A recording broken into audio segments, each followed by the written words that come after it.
Tahu kan ada sekolah yang mahal yang ratusan juta setahun. Nah, pantas gak orang yang sekolah ratusan juta setahun itu diberikan insentif oleh pemerintah? Pasti kan gak pantas. Kalau saya selalu ditanya, mendingan orang kaya itu bayar pajak, orang miskin juga bayar yang seperti kemampuannya, tetapi nanti ada distribusi dari orang kaya ke orang miskin. Itulah fungsi utama pajak, kan redistribusi penghasilan dari yang kaya yang ke miskin. Jangan sampai tidak ada penghasilan apa-apa karena kita mengecualikan pajak. Jadi apa yang mau diredistribusikan? Kita lihat rasa keadilan di masyarakat ya setidaknya tercederai juga lah, karena memang konsumsi barang kena pajak atau ada barang yang tidak dikenakan pajak, otomatis konsumsi barang yang sama oleh orang yang berpenghasilan menengah dan orang yang berpenghasilan kecil dengan orang yang berpenghasilan tinggi ya sama-sama saja kan gitu, sama-sama tidak bayar pajak.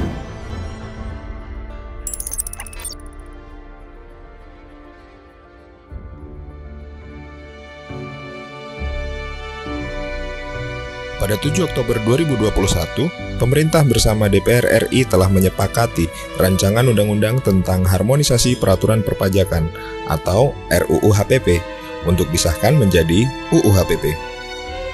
Salah satu klaster yang diatur di dalamnya adalah PPN barang kebutuhan pokok, jasa pendidikan, dan jasa pelayanan kesehatan.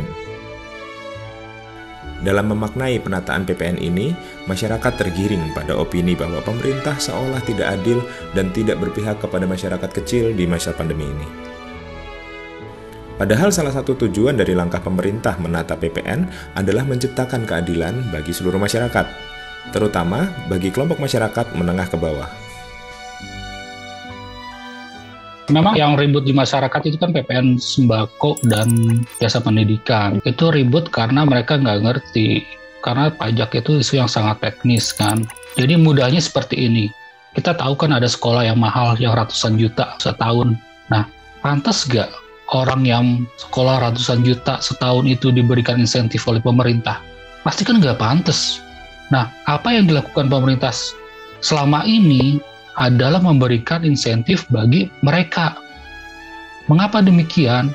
Karena kita tuh nggak sadar, masyarakat itu nggak sadar ketika masyarakat itu membeli barang kebutuhan pokok, ketika masyarakat menggunakan jasa pendidikan, ketika masyarakat menggunakan jasa bedah plastik, selama ini mereka mendapatkan insentif oleh pemerintah.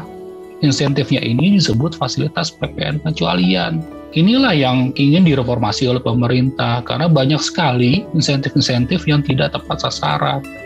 Coba insentif bagi orang yang ingin melakukan bedah plastik sampai ratusan juta gitu. Ini kan nggak masuk, nggak bener. Harus di take out oleh pemerintah. Bisa digunakan, nanti uangnya bisa digunakan untuk membangun sekolah dan sebagainya. Kan harusnya seperti itu.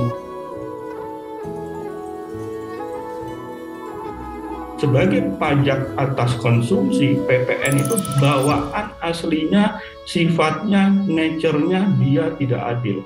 Nah, sekarang umpamanya begini ya, andai kata barang atas sembako atau barang kebutuhan pokok ini dikenakan PPN, maka yang terjadi adalah misalnya ada suatu barang dikenakan dengan harga 1.000 dikenakan PPN dengan tarif sekarang adalah 10% kali 1.000 adalah 100, maka kelompok orang berpenghasilan rendah maupun yang berpenghasilan tinggi atau orang kaya sama-sama membayar pajak 100 kan gitu kan atas konsumsi yang sama. Nah, makanya terjadi pendapat lain kalau itu tidak adil, makanya kita jangan kenakan. Nah, sekarang pertanyaan saya teruskan. Andai kata ini tidak dikenakan, apakah mencermin keadilan atau tidak? Ternyata tidak juga. Karena kan prinsipnya gini, pajak itu kan harusnya dikenakan pada kelompok kaya atau yang berpenghasilan tinggi kan. Tetapi ketika barang kebutuhan pokok ini tidak dikenakan, maka orang-orang yang mempunyai penghasilan atau kelompok orang kaya, dia nggak bayar pajak kan gitu kan.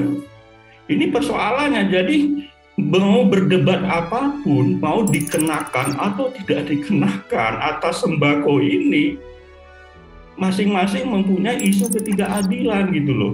Kalau saya selalu ditanya, mendingan orang kaya itu bayar pajak, orang miskin juga bayar yang seperti kemampuannya, tetapi nanti ada distribusi dari orang kaya ke orang miskin. Itulah fungsi utama pajak, kan redistribusi penghasilan dari yang kaya yang ke miskin. Jangan sampai tidak ada penghasilan apa-apa karena kita mengecualikan pajak. Jadi apa yang mau diredistribusikan kan gitu.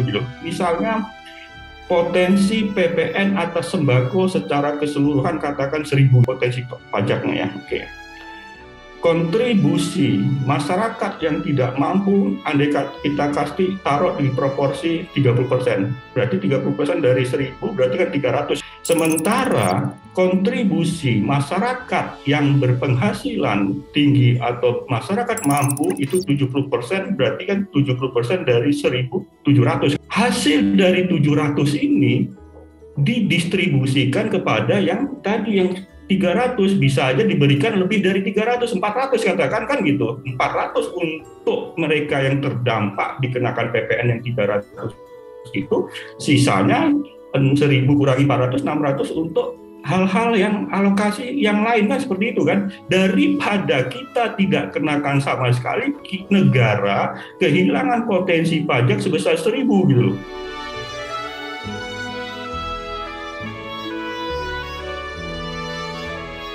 Itu yang menjadi kata kunci sebenarnya buat kita menciptakan keadilan dan tidak semata-mata hanya penerima negara. PPN ini setelah kita evaluasi sebagai rangkaian dari informasi yang tadi berkelanjutan tadi, kita lihat setidaknya ada beberapa dampak ekonomi yang muncul nih. Itu menimbulkan distorsi lah, ya kan. Di sisi yang lain menjadi tidak efisien. Tadi yang saya sampaikan administration cost dan compliance cost-nya menjadi besar. Kemudian kita lihat juga dari dampak sosial. Kita lihat rasa keadilan di masyarakat ya setidaknya tercederai juga lah. Karena memang konsumsi barang kena pajak atau ada barang yang tidak dikenakan pajak, otomatis konsumsi barang yang sama oleh orang yang berpenghasilan menengah dan orang yang berpenghasilan kecil dengan orang yang berpenghasilan tinggi ya sama-sama saja kan gitu, sama-sama tidak bayar pajak. Dan yang ketiga juga pastinya karena terlalu banyak exemption tadi menyebabkan timbulnya dampak kepada penerima negara.